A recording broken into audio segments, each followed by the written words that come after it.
तीसरा अध्याय, सेनापतियों सहित महिषासुर का वध। हमने द्वितीय अध्याय में देखा कि कैसे महिषासुर की सेना का वध हुआ, अब इसमें महिषासुर का वध होगा। ध्यानम। ओम उद्बधानुसस्तकान्तिनं रुणक्षमौमां शिरोमालिकां रक्तालेप्तपयोधरां जपवटी विद्यामभीतिं वरं हस्ताब्जयतरथी त्रिनेत्रविलसद्वक्दारविन्द्यश्रियं देवी बद्धहिमाशुरत्नमुकुटां वन्दे विन्ध्यस्थिताम्। जगदम्बा के अंगों की कांति उदय काल के सहस्त्रों सूर्यों के समान है। वे लाल रंग की रेशमी साड़ी पहने हुए हैं। उनके गल में मुंडमाला शोभा पा रही है। दोनों स्तनों पर रक्त चंदन का लेप लगा है। वे अपने कर कमलों में जपमालिका विद्या अभय वर मानक मुद्राएं धारण किए हुए हैं। 3 नेत्रों से सुशोभित मुखारविंदी बड़ी शोभा हो रही है। उनके मस्तक पर चंद्रमा के जैसा रत्न है और वे कमल के आसन पर विराजमान हैं। ऐसी देवी को मैं प्रणाम करता हूँ।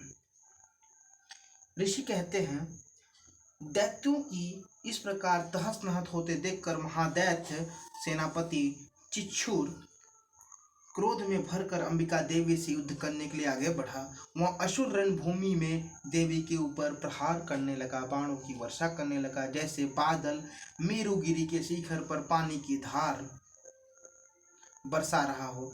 तब देवी ने अपने बाणों से उसके बाण समूह को अनायास ही काटकर उसके घोड़ों और सारथी को भी मार डाला। साथ ही उसके धनुष और अत्यंत ऊंची ध्वजा को भी तत्काल काट गिराया। धनुष कट जाने पर उसके अंगों को अपने बाणों से बीध डाला। धनुष, रण, घोड़े, सारथी नष्ट हो जाने पर असुर ढाल और तलवार लेकर देवी की ओर दौड़ा।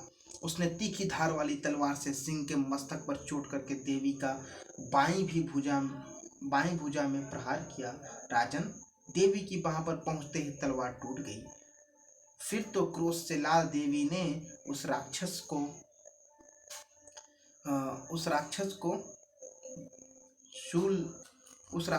ने शूल हाथ में लिया। फिर देवी को मारने के लिए और उसे उस महादैत्य भगवती भद्रकाली के उस महादैत्य ने महाकाली भगवती के ऊपर उस शूल को चलाया। वह शूल आकाश से गिरते हुए सूर्यमंडल की भांति अपने तेज से प्रज्वलित हो उठा। उस शूल को अपनी ओर आते देख देवी ने भी शूल का प्रहार किया। उससे राक्षस के शूल के सैकड़ों टुकड़े हो गए। साथ ही महादैत्य चिक्षुर की धज्जियां भी उड़ गई। वह प्राणों से हाथ धो बैठा। महिषासुर के सेनापति उस महापराक्रमी चिक्षुर के मारे जाने पर देवताओं को पीड़ा देने वाला चामर हाथी पर चढ़कर आया। उसने भी देवी के ऊपर शक्ति का प्रहार किया, किंतु जगदम्बा ने बड़ी हुंकार ही आहत एवं निष्प्रभ करके तत्काल पृथ्वी पर उसे गिरा दिया। शक्ति टूटकर गिरी हुई देखकर चामर को बड़ा क्रोध आया। उसने शूल चलाया, किंतु देवी ने भी उसे बाणों द्वारा काट डाला। इतने में ही देवी का सिंह उछलकर हाथी के मस्तक पर चढ़ बैठा और दैत्य के साथ खूब जोर कर लगाकर बाहुयुद्ध करने लगा। वे दोनों लड़ते लड़ते हाथी से पृथ्वी पर आ गए और अत्यंत क्रोध में भरकर एक दूसरे पर भयंकर प्रहार करते रहे, लड़ते रहे। तदनंतर सिंह बड़े वेग से आकाश की ओर उछला और उधर से गिरते समय उसके पंजों की मार से चामर का सिर धड़ से अलग हो गया। इस प्रकार उदग्र भी शिला और वृक्ष आदि की मार खाकर रणभूमि में देवी के हाथ से मारा गया तथा कराल भी दांतों, मुख को थप्पड़ों की चोट से धराशायी हो गई। क्रोध भरी देवी ने गदा की चोट से उद्गत का कचूमर निकाल दिया।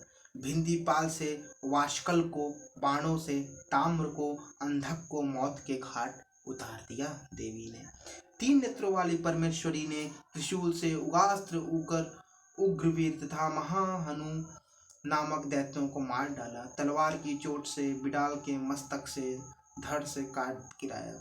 दुर्धर और दुर्मुख इन दोनों ने भी बाणों से यमलोक भेज दिया गया। इस प्रकार अपनी सेना का संहार होता देख देव महिषासुर ने भैंसे का रूप धारण किया और देवी के गणों को त्रास देना आरंभ कर दिया। किन्हीं को थूथुन से मारकर, किन्हीं को ऊपर खुरों का प्रहार किया, किन्हीं किन्हीं को पूंछ से चोट पहुंचाने लगा, कुछ को सींगों से मारने लगा, कुछ गणों को वेग से, किन्हीं को सिंहनाद से, कुछ को चक्कर देकर, कितने को वायु के झोंके में धराशायी कर दिया। इस प्रकार गणों की सेना गिराकर वहां असुर महादेवी के सिंह को भी मारने के लिए झपटा। इससे जगदम्बा को बड़ा क्रोध आया। उधर महापराक्रमी महिषासुर भी क्रोध में भरकर धरती को खुरों से खोदने लगा और सींगों से ऊंचे ऊंचे पर्वत उठाकर फेंकने लगा। उस वेग से चक्कर देने के कारण पृथ्वी क्षुब्ध होकर फटने लगी। उसकी पूंछ टकराकर समुद्र सब ओर से धरती को डुबोने लगा।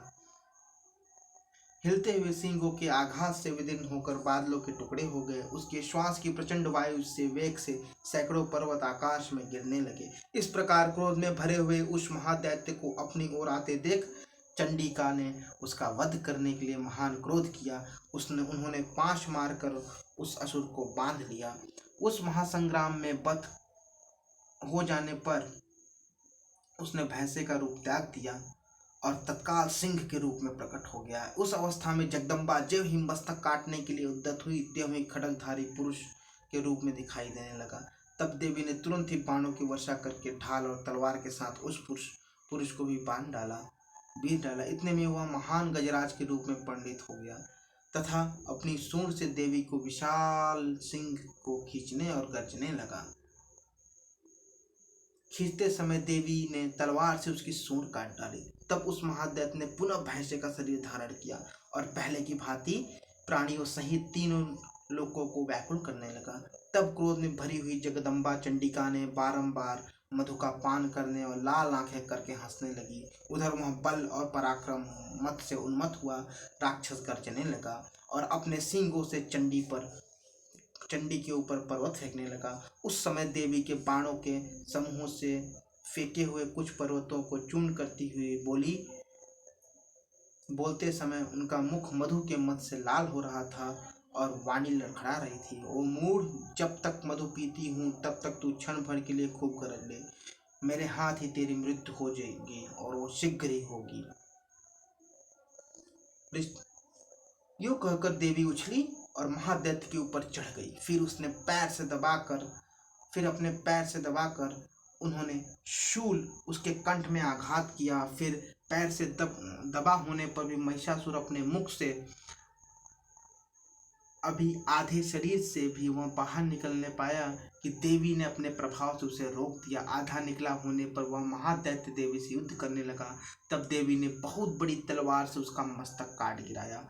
फिर तो हाहाकार करती हुई दैत्यों की सारी सेना भाग गई और संपूर्ण देवता अत्यंत प्रसन्न हो गए। देवताओं ने दिव्य महर्षियों के साथ दुर्गा देवी का स्तवन किया। गंधर्वराज गाने लगे तथा अप्सराएं नाचने लगी। इस प्रकार महिषासुर वध नामक तीसरा अध्याय की पूर्णाहुति हुई।